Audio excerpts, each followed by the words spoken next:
Hi guys! Good morning! Welcome back to my YouTube channel. And it's Ringa Succulent Lolandar in Davao City, Philippines. Ayan guys, very morning ngayon. Nasa 7 o'clock po tayo. Nagsasakulent ako para may maibigay akong update. Ayan, anyway guys. Ayan yung ating mga succulent. Medyo wala pa masyadong init dito na area kasi naglilegi na yung mga succulent natin na tumubo. Tapos, guys, tapos na pala yung ano natin, yung dito muna tayo, magbigay muna ako ng update. Yung grills dyan, bigyan ko kayo ng update. Mahina lang ha, kasi maaga yung mga nagtatrabaho. Yan, tapos na pala. Ayan na po yung update ng ating grills. Yan, hanggang doon. Tapos na. Tapos yung pintura na lang dyan, at saka yung hams. Maaga sila. PJ nag-work dyan. Tapos yung mga halaman ko pala guys, nilagay dito na. Ayan. Tapos yung iba, nandyan na. Tapos yung iba, transfer ko na lang sila dito. Yan. Dyan. Kasi, mag-work naman sila dun. Tapos yung iba, hinakot ko pala yung nung isang gabi ito, this one. Hinakot namin dito. Hindi, last week. Kasi, ano na siya, yung tawag doon, may na-damage talaga dito kasi baka matamaan doon. So, nilagay na lang muna namin dito. Tapos, alam nyo, nag-change siya ng color. Hindi na siya masyadong dark kasi dito, hindi full yung init. Hindi masyado siya naiinitan. Tapos, mayroon pa talaga itong wall. So, mahirapan makapasok ang sunlight. Dito lang. Konti lang. Pero okay lang. At least na arawan sila. This one, sila, ito, hindi naman sila masyadong naglelegi. Okay lang naman. Chokes lang naman. Yan. Hindi katulad nung pinakita ko first na naglegi talaga siya. Kasi yung mga ano niya, yung sunlight, hindi talaga masyadong nakapasok. Tapos ito, diniligan ko nung isang araw super dry na. Kaso lang, umulan kagabi. Alam nyo, old to na pot dito. Sayangan ako, nagandahan kasi ako mataas, sayang. So, dyan ko tinanim pala yung mga babies na purple delight. Dilig ako pati dito, nagdilig ako this one. And may tao doon. Tingnan mo na. Nag-alis na. So, wala ng plants dyan kasi nag-flat sila ng soil. Tingnan natin ha, dahan-dahan lang kasi mahiya ako ng voice ko. Yan, tingnan nyo. Yan, ang forma dyan. Yan. Ang lapad pa guys. Masyado pang malapad. Yan. Dahil na-flat na dyan yung na-flat na dito yung lupa, nawala na yung basura. Ayan, gumanda na at lumaki po yung area. Super laki. Parang dito hanggang doon. Yung laki dito, yung lapad. So, ayan. Ito, gawin itong extension. Doon, pwede tayo mag-succulent doon pag natapos na yan. So, wala nang malunggay dito. Wala na lahat. Parang ito ang susunod na makuha talaga. Sili, guys.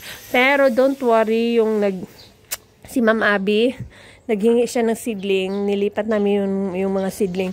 Meron bang naiwan dyan, mga maliliit? Ilipat namin dyan, bakante, lipat namin. Meron pa kasi dito pa.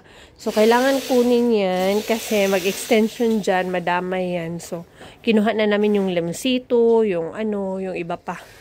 So, anyway guys, ito talaga. Gumanda na sana, pero ngayon pumangit na kasi hindi man mapuntahan ng init. So, i-transfer ko ito mamaya. So, this one, at saka ito. Pumangit Tingnan nyo, sayang yung beauty. Nagiging pangit. So, anyway, maraming naglilegi. Meron pala akong ginupit. Ito, itanim ko to ngayon. Ayan. Hindi na kasi ako masyadong nag-propagate ng Sedum Adolphi. So, ngayon, sabi ko, kailangan ko na mag-propagate again. Kasi yung mga sedum ko, hilig to sa super duper init. Parang nag-orange to sa init. Ngayon, tingnan nyo. Wala na, pumangit na nang na-transfer ko ng area guys. So, pero okay lang. Ayan ito si Super Balm. Sa bagay, okay naman si Super Balm dito kaunti. Pero hindi dati, dyan siya nakalagay. Tapos ngayon, hindi mo na ako nagtutubig kasi, ay nako, nag-ulan kagabi. Tapos naglegi na sila. Hindi ko na maintindihan yung buhay nila. Oy. Ito oh. Gumanda na. Tumaas na. Parang may mga babies na. Nilagdagan ko kasi ito ng soil. So, ayun, gumanda naman. Ito, lumaki na pala. Maingay. Kasi, merong nagwo-work. So, pasensya na sa mga naiingayan. Tapos, guys, ayan. Hello, Purple Delight. Ito lang talagang maganda sa garden. Yung mga Purple Delight. Ay, nako. Wala akong maano ngayon kasi wala naman akong ginagawa masyado sa mga succulent ko, guys. Nagmo-monitor lang ako. Kasi mayroon nga nag-work, hindi ako masyado makapag-ayos-ayos. So, ayan. So, ayan yung aking mga succulent for now. Hi, Mendoza. Si Mendoza talaga, parang nasubrahan siya sa init. Siya ang nasubrahan sa init kasi siya ang nasa ibabaw. Dahil tingnan nyo, parang nasunog pa siya. Pero this one, okay lang din siya dito. Mas gusto niya kasi mainit. Alam mo si Adolfie, minsan may pagka-OA, minsan lang. Oh, hindi talaga maiwasan. Hi Adolfie, buhay naman siya, nagkakahoy na nagka-curve.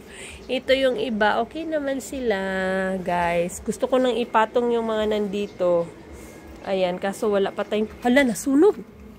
Uy, nasunog lagi ni Ay. Nasunog lagi siya. Hiyaan ko na lang. Sayang. Ay, ngayon ko lang nakita. Nasunog pala siya. Mainit siguro dito masyado. Hiyaan ko na lang. Kasi pag pulutin ko ito ngayon, tapos mag-init na naman, masunog. Mag-adjust naman siya. Ngayon na lang, hiyaan ko na lang. Nasunog na siya eh. So anyway, yan guys. Ayan muna yung mga update ko sa mga succulents. So, pasok muna tayo kasi may niluto ako dun sa loob. Ito talaga maganda. Maganda ka, maganda. Maganda dito na area. Mas gusto ko dito na area. Yan. Mas gusto ko yung ibabaw. Pero dito morning, merong sunlight. Hindi katulad kasi noon nung taas ng pader. So, hindi masyado nakalusot agad. So, parang konti lang dito lang sa ibabaw. Kaya siguro yung iba naglilegi. Ayan.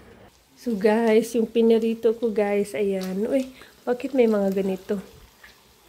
Kunin ko yan, guys. Bakit lumabas? Kunin ko. Ay, dugo pala sa dugo. Kasi naggawa ko ng slice. Ayan guys, yung pinarito ko ulam namin ngayon. So, madilim pa kasi tulog pa mga bata nandyan. So, dito, makalat na. Kasi si Bibi Zam gising na. Bibi Zam. Yan si Bibi Zam, oh. Salud, diri ka. Mas Bibi Sam nagsamok-samok. So bye guys. Thank you so much for watching. See you on my next vlog.